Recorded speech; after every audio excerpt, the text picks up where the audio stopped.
Hi, everybody. Welcome to the Matt Mitchell Show. I'm DJ Foster, joined by Grand Valley State head football coach Matt Mitchell. Mitch, tough 40-24 loss against Ferris State this past Saturday puts you at 5-1 overall, 4-1 in GLIAC play.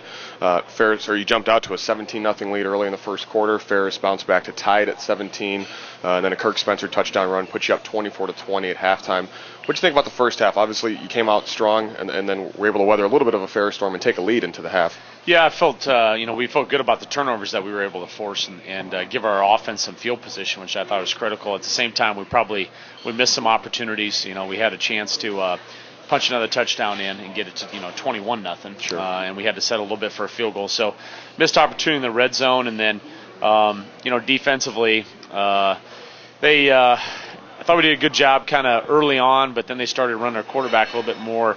Especially between the tackles, and we kind of struggled with that. So at halftime, we were trying to evaluate what we needed to do to get that play stopped. And I thought we had a plan. They came out and ran a few other different things in the second half, and so.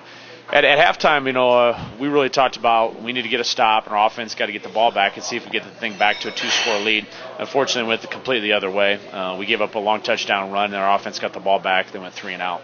And so that was not the start to the third quarter that we needed in order to prevail. Yeah, and then later on in the third quarter, Ferris scored 3 touchdowns and 20 points overall in the third. And the way they were running the ball, they only gave you 4 possessions in the second half. That was obviously they controlled the clock in the second half. Did they do anything differently that you weren't expecting? Did they make some adjustments at halftime, I'm sure? Yeah, they did some things differently throughout the course of the game. They're a little bit different, and we obviously did not adjust to it very well, both coaches and players, to what was happening. And a lot has been said a little bit about our defensive line, but our linebackers didn't play as well as they needed to, especially in the second half of seeing what they needed to get done and stepping up and playing. So that was disappointing. I mean, if you come back and look at it, too many rushing yards. Our defensive performance in general was not good enough to help us win the game. And, I thought our secondary, we gave up a few underneath passes. We didn't really give up anything in terms of what we were doing in the passing game or the perimeter run. It was the inside run and us not really fitting things up the way we needed to fit things up, specifically at the linebacker position. That ultimately cost us. On offense, obviously Charles Johnson is your playmaker. You try and get him the ball early and often as much as possible, and he had just 1 catch for 4 yards. Was that more of what Ferris was doing to take it away from him, or their missed opportunities maybe getting CJ the ball? Both. I mean, we had a couple times we had him behind their defenders, and we just didn't quite hook up. We just didn't get to that point. And then there was obviously some things they were doing a little bit in terms of coverage to kind of take him away. And the same thing, we are effective with Charles when we are running the ball, and setting up some things off play action and what we're doing. And the score got to a point in the second half, especially at the end of the third and in the fourth quarter, we're down 2 scores, and we didn't have the luxury of attempting to run the ball. We had to drop back and throw it. And when you get to those situations, they were able to mix up some coverages, do some different things, and throw us off balance a little bit offensively. And then also defensive linemen are able to not really have to have a threat of any type of run blocking, and so they're able to pin their ears back. And I thought that probably Isaiah got pressured more in this game than he had in the previous games, but some of that was due to, again, the nature of where we were at in the game and what we were doing also. Mike Rattay, his first game back after being out for a couple weeks, 112 total yards. That was a bright spot. He touched the ball a lot. And then Brandon Green has become a more vital part of the offense the past couple weeks, 77 receiving yards and a touchdown. Good to see those guys getting involved in the offense, especially Mike's return. Yeah, having Mike back was good. He suffered an injury throughout the course of that game. We ended up not having him. He was out for a while, and he tried to come back and then was out again, so that was disappointing. I think Brandon Green has been coming on. Part of that is the fact that, again, if you do things to kind of take away CJ, that leaves things over in the middle of the field a little bit more, and a lot of Brandon's catches are kind of between the hashes. And I think Isaiah is more willing to throw some of those balls. Sure.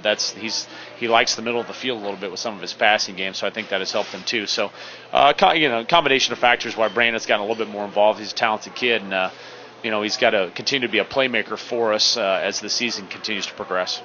Obviously, you're not going to press the panic button. You're still 5-1, 4-1 in league play. The league's kind of wide open this year, especially in the North Division. But what are your major concerns coming out of last weekend? Well, with the stretch of games that we got coming up, rush defense and our ability to run the ball.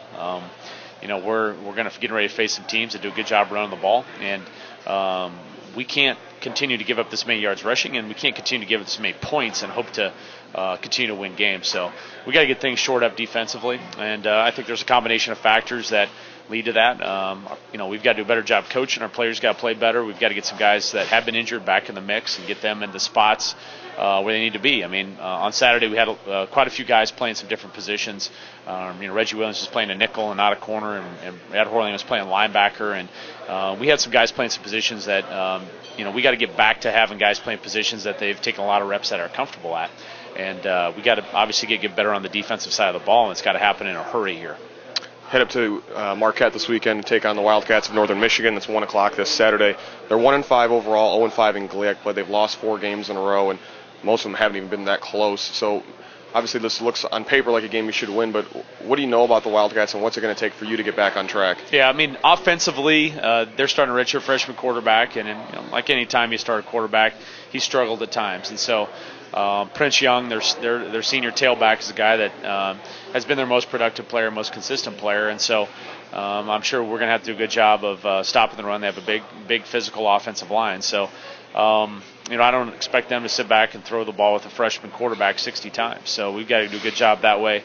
Their defense is they've got a couple good players in the middle of their defense. Zach Anderson's been a consistent performer in this league, and Eddie Knobloch's coming off an injury at linebacker. So it's going to be a challenge, but we got to run the ball. We got to be able to run the ball. And I think the one thing that they've struggled at is they've got a lot of young players on their team in general, and a lot of young players in their secondary too. So we've got to be able to run the ball, and then I think that'll set up some opportunities for us in the passing game if we can control line scrimmage and put them in some coverages where they got to have enough hats around line scrimmage. Grand Valley State heads back up to the UP this weekend to take on Northern Michigan. It's this Saturday, October 13th at 1 p.m. Mitch, thanks for your time today. All right, thank you. And thanks for watching the Matt Mitchell Show here on the Grand Valley Sports Network.